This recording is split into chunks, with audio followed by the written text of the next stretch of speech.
Di video ini, kita akan membahas tab informasi pelanggan atau vendor.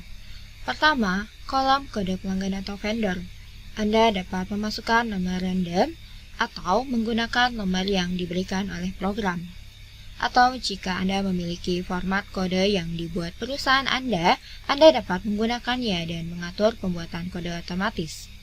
Caranya adalah klik pada kolom, klik pada tombol function di sisi kanan, dan klik tombol pengaturan otomatis.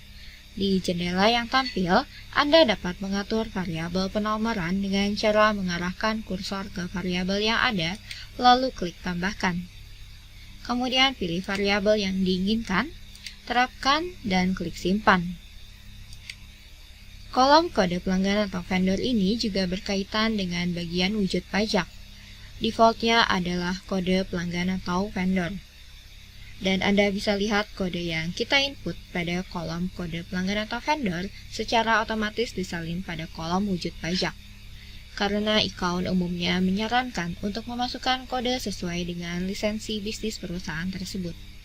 Dan jika Anda ingin memasukkan nomor lisensi bisnis juga sebagai tambahan informasi untuk pelanggan vendor ini, Anda dapat klik pada opsi atur secara manual dan memasukkan nomornya di kolom ini. Atau Anda dapat membiarkan bagian ini. Dan opsi berdasarkan pencarian, Anda dapat menggunakan opsi ini jika pelanggan memiliki kantor pusat dan kantor cabang. Jika Anda ingin mengelola transaksi berdasarkan tiap cabang individu, namun mengirimkan tagihan dari semua penjualan cabang ke kantor pusatnya, Anda dapat mendaftarkan kantor pusat terlebih dahulu, dan kemudian ketika mendaftarkan tiap cabangnya, Anda dapat memilih opsi berdasarkan pencarian, kemudian cari dan masukkan nomor pendaftaran dari kantor pusat.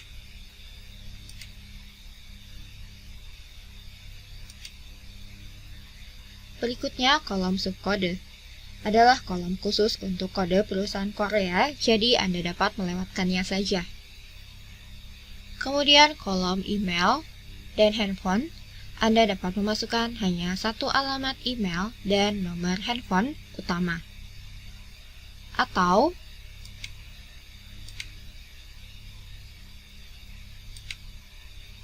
Anda dapat klik pada kolom dan menekan tombol function di sisi kanan, lalu klik menambahkan, dan mendaftarkan beberapa informasi kontak untuk satu pelanggan vendor. Klik pada tiap kolomnya, dan kolom baru akan ditambahkan dan Anda dapat mengisi kontaknya.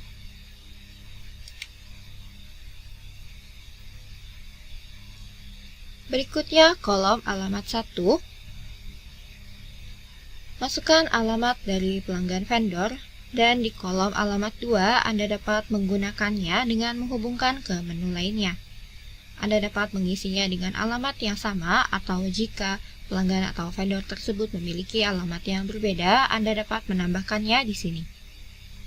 Dan jika Anda ke menu akuntansi 1, laporan, menu daftar mailing, di bagian lainnya, daftar mailing adalah menu di mana Anda dapat mencetak alamat pelanggan dalam label dan menggunakannya untuk mengirim cetakan seperti brosur dan katalog.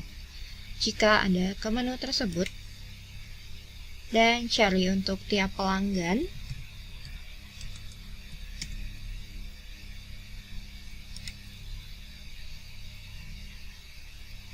kemudian pilih, lalu klik cetak daftar surat, dan alamat yang dimasukkan ke dalam kolom alamat 2 akan dicetak pertama sebagai label. Anda dapat menggunakan kolom alamat 2 dengan cara ini, dan jika Anda tidak mengisi kolom alamat 2, program akan mencetak kolom alamat 1. Berikutnya, kata kunci. Di kolom ini Anda dapat memasukkan kata kunci untuk tiap pelanggan dan vendor, dan selanjutnya Anda dapat mencari pelanggan atau vendor dengan menggunakan kata kunci tersebut. Dan di kolom industri, jika Anda mengelola transaksi impor di account ERP, Anda harus memastikan untuk memilih antara opsi umum atau broker bea cukai.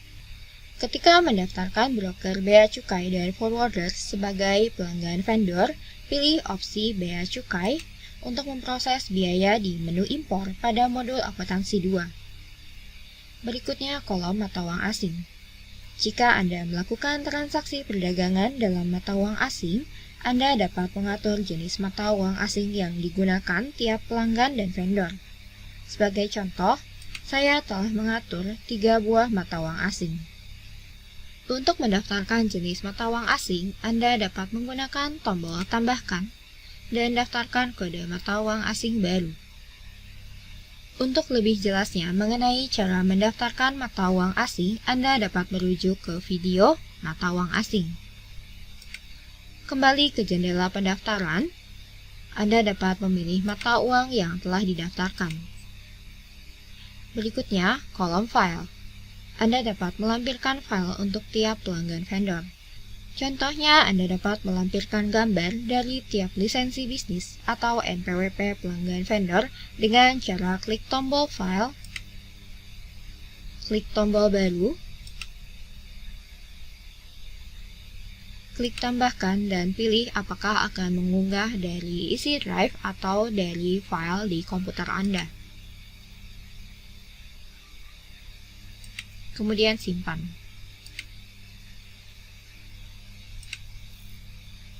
Berikutnya, grup pelanggan vendor 1 dan grup pelanggan vendor 2. Kolom ini dapat digunakan untuk mengkategorikan berbagai pelanggan dan vendor sesuai dengan kriteria Anda. Untuk mengatur grup baru, Anda dapat klik pada kaca pembesar, kemudian klik pada tombol baru dan edit di bagian bawah, lalu klik tombol baru. Masukkan kode untuk grup pelanggan vendor dan namanya. Lalu klik simpan.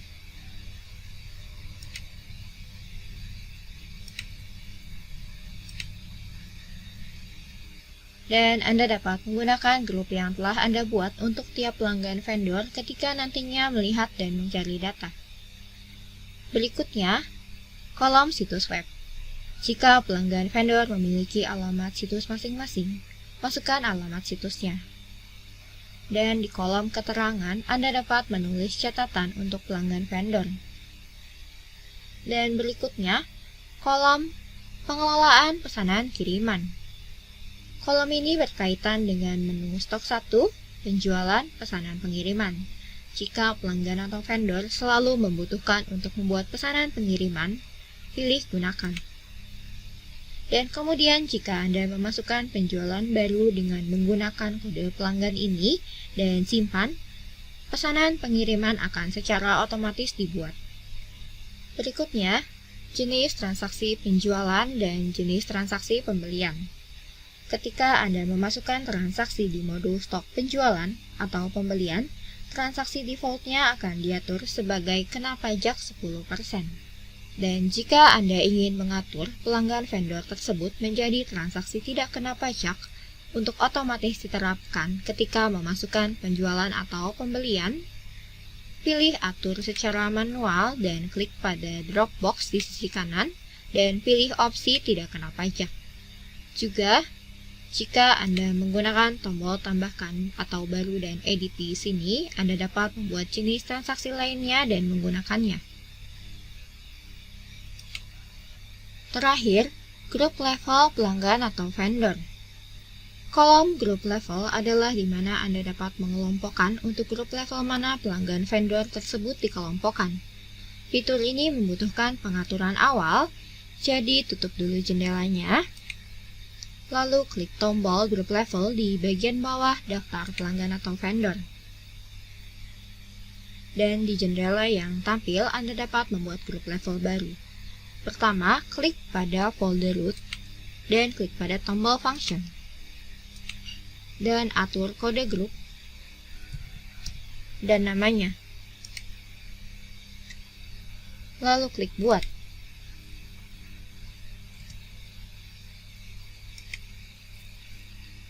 Dan setelah membuat grup level, Anda dapat klik pada tiap grup. Dan di sisi kanan, Anda dapat melihat tab termasuk dan tidak termasuk. Anda dapat ke tab tidak termasuk terlebih dahulu dan memilih kode pelanggan dan vendor yang diinginkan.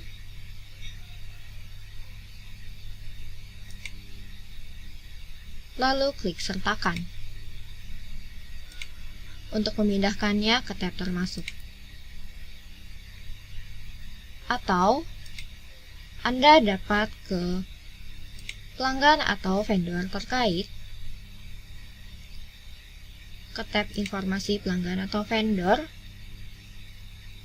dan di bagian grup level pelanggan atau vendor Anda dapat klik pada kaca pembesar dan menghubungkannya ke grup level yang diinginkan.